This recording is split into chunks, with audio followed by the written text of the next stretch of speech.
Good morning and a very very happy morning. We are reading Start from Zero written by Dean Maxwell और हमने चार तरह के brains को जो हम स्टडी कर रहे हैं, हमने सर्वेयर का किया और उसके बाद में सीड यानी टिलर का किया और हम प्लांटर की बात कर रहे हैं।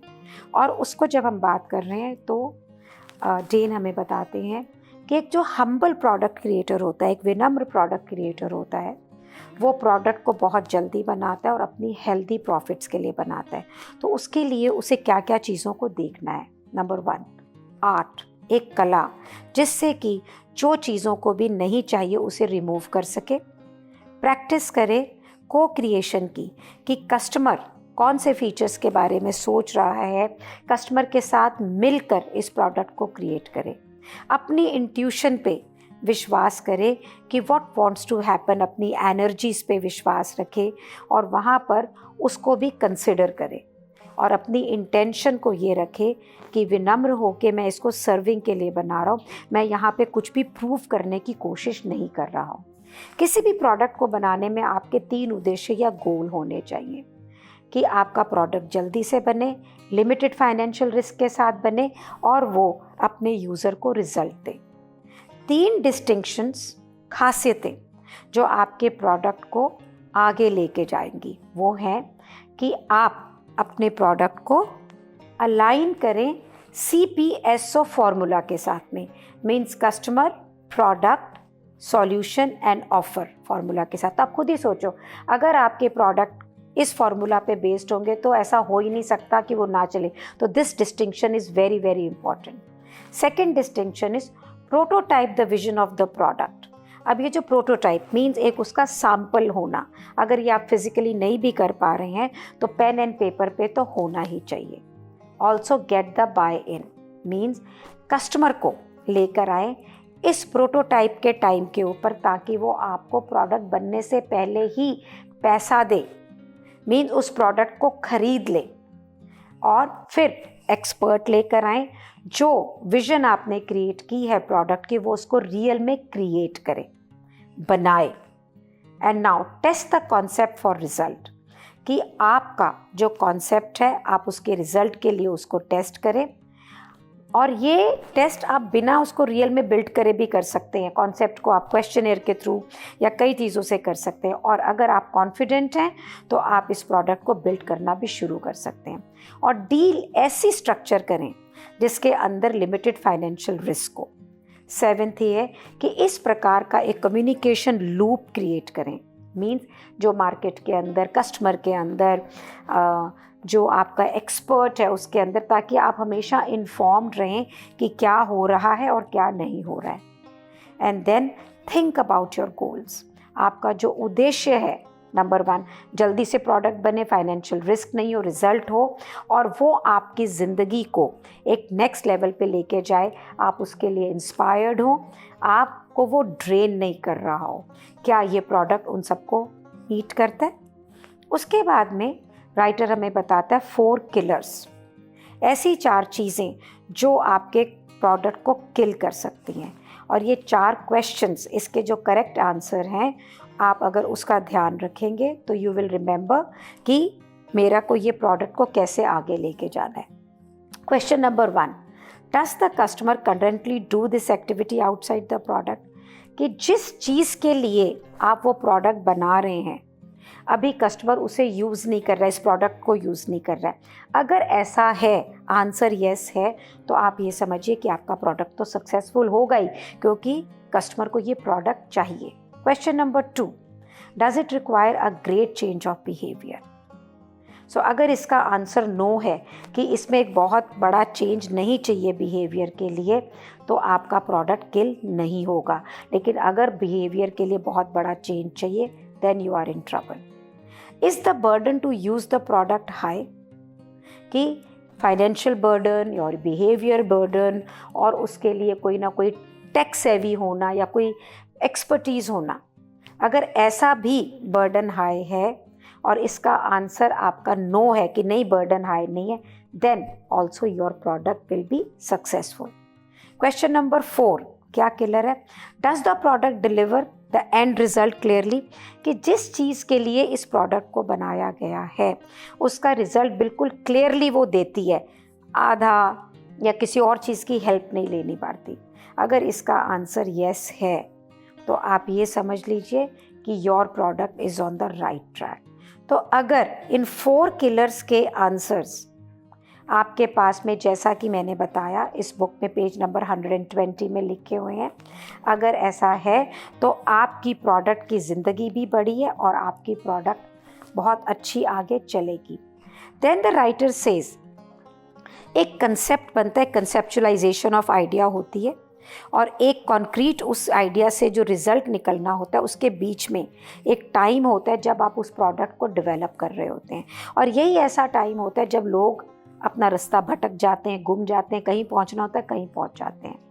तो अगर आप एक प्रॉपर ब्रिज क्रिएट कर सकें जिसे आप सक्सेसफुली पार कर सकें, from conceptualisation to the result which is concrete, then you will do it successfully.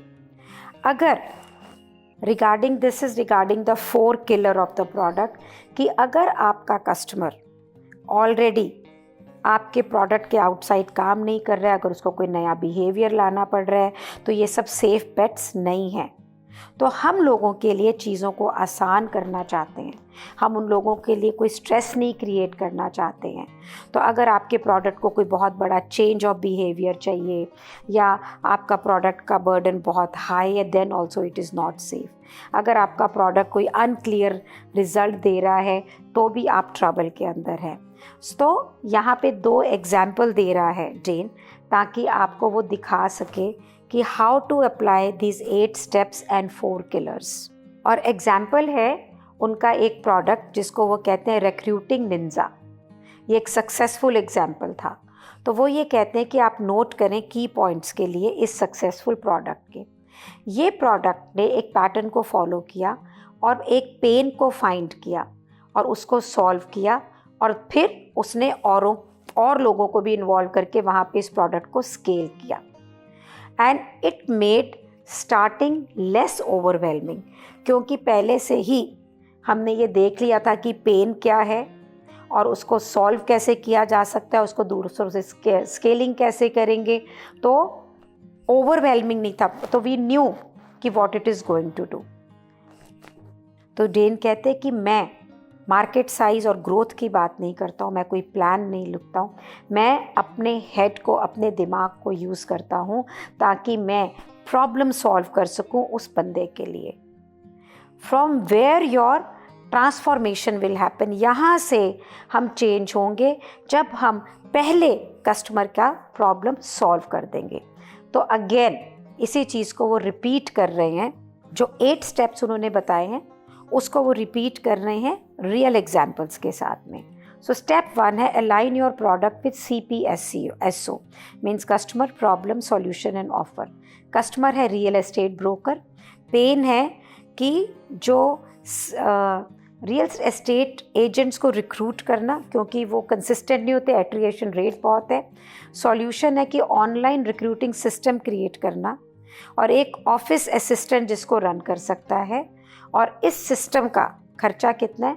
$100 से $200 per month. Step 2, prototype the vision for the product. तो इसको कॉम्प्लिकेट नहीं करें, प्रोटोटाइप एक स्केच हो सकता है। टेन कहते हैं मैंने उसको पेपर के ऊपर या एक वेबसाइट के ऊपर ड्रॉ कर दिया और फिर मैंने उसको जॉब साइट के ऊपर पोस्ट कर दिया, और एक डिज़ाइनर जिसको मैंने $350 दिए उसने मेरे लिए डिज़ाइन बनाया, मैंने उसका बेस्ट डिज़ाइन पिकअप किया और मैंने उसको फ्लोट कर दिया। और जब उस डिज़ाइनर ने मुझे वो डिज़ाइन दे दिया तो मैं रेडी था अगले स्टेप में जाने के लिए।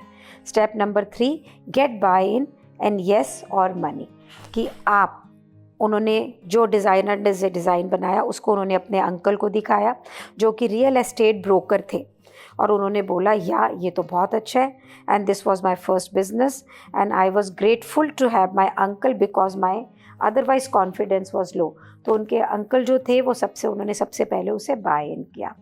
फिर step number 4, find expert to create the product vision. तो उन्होंने जो डिज़ाइन बनाया था उसको लेके वो एक डेवलपर को लेक के पास गए जो कि प्रोडक्ट बिल्ड करता था, और उन्होंने वहाँ से रिकमेंडेशन सी लोगों से जो उन्होंने जॉब पोस्टिंग डाली जिसमें कि उनको एक्सपर्ट चाहिए था, वो ये थी, need developer to turn this website design into platform anyone can sign up for the create their own website with. और वो कहते मैंने इसको इमेज को पोस्ट किया और उनको ये नहीं पता था कि ये वर्क करेगा कि नहीं करेगा, लेकिन उन्होंने ये सोचा कि क्या अगर मैं एक सिंगल पेज की वेब डिज़ाइन बनाऊं और एक ऐसा बनाऊं कि जो रिपीटेबल प्रोसेस हो, जिसे बार बार रिपीट करा जा सकता हो, ताकि कोई भी साइन अप करे अपने आप से और अपने लिए वो वेबसाइट खुद क्रिएट कर ले। और फिर उन्होंने $2200 एक फ़ीमेल डेवलपर रशिया में जो थी उसको ऑफ़र किए, जो कि उनके हिसाब से काफ़ी चीप था। और मेरे जो इंस्ट्रक्शंस थे कि इस डिज़ाइन को लो और एक ऐसा सिस्टम क्रिएट करो जिसे कस्टमर खुद साइन करे और अपने लिए कस्टमाइज़ कर लिए। तो राइट डेन आपसे पूछ रहे हैं क्या आपको विश्वास हो रहा है कि इतना सिंपल था? कि उस डिज़ाइन के साथ बोले मैंने कुछ इंस्ट्रक्शंस के लाइन लिखे और मैं एक सॉफ्टवेयर बनवा रहा था और मुझे डर भी नहीं लग रहा था, क्योंकि मेरा फर्स्ट कस्टमर जो कि मेरा अंकल था उसने मुझे येस बोला था और उसने इस डेवलपमेंट के लिए ऑलरेडी फंड दे दिए थे। तो आज अभी हम इस स्टेप 4 तक करते हैं। सो आप देखिए कि आप जो भी बिजनेस आइडिया, अब हम काफ़ी दिन से इस बुक को पढ़ रहे हैं, क्या वो अलाइंड है CPSO से? क्या उसका प्रोटोटाइप विजन प्रोडक्ट का क्या होगा, उसके अंदर कौन एक्सपर्ट चाहिएगा? सो इस चीज़ को अब हम देखना चालू करते हैं and will take it ahead tomorrow.